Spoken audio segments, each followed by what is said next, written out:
Hello kids, now let us write the practice questions from block 8. So previously we had gone through the lion and the mouse story. Now once again you can read the story and write the true or false, whether it is there, the sentence what they told here, whether it is there in the textbook or not, you want to find, and if it is there you want to keep true. If it is not there in the story, if it didn't happen in the story, you want to write it as false. Now read the first 5 from A to E and complete the answer just by writing whether it is true or false. Now let us go to the second one. Identify the story, the sentences, whether they belong to the lion and the mouse or the hare and the tortoise. If you read the story, see, once upon a time there was a hare who was very proud of himself. From which story it is? Is it from the hare and the tortoise or the lion and the mouse?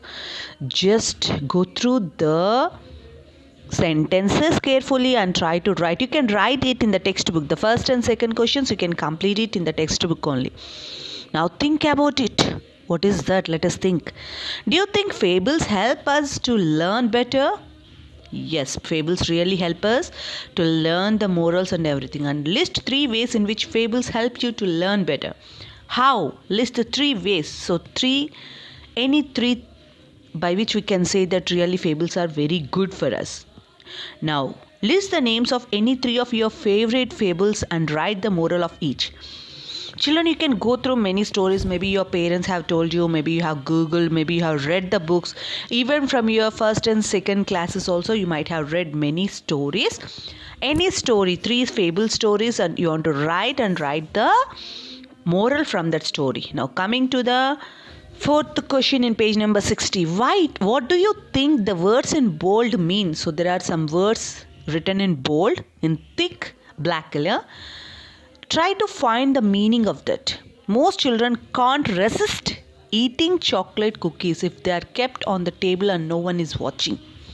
So what is the meaning of resist? Just by listening to the sentence, if you are able, try it. Try to explain in your own sentences whether it is true or false. Just check it from the dictionary.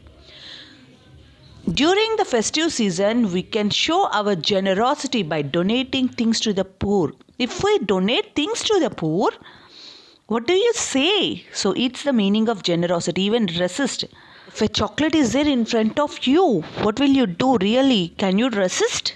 So what is the meaning of resist? Just think over and just write in your own sentences. Now, fifth question. The mouse made the lion his friend by saving his life. Now, how did you meet your best friend? So you do have some best friends in your life. Here the mouse and the lion became friends. Now, how you and your best friend became friends? Maybe whatever the reason might be, whether you help or not help, but simply you made friendship. Just write in your sentences within 2 or 3.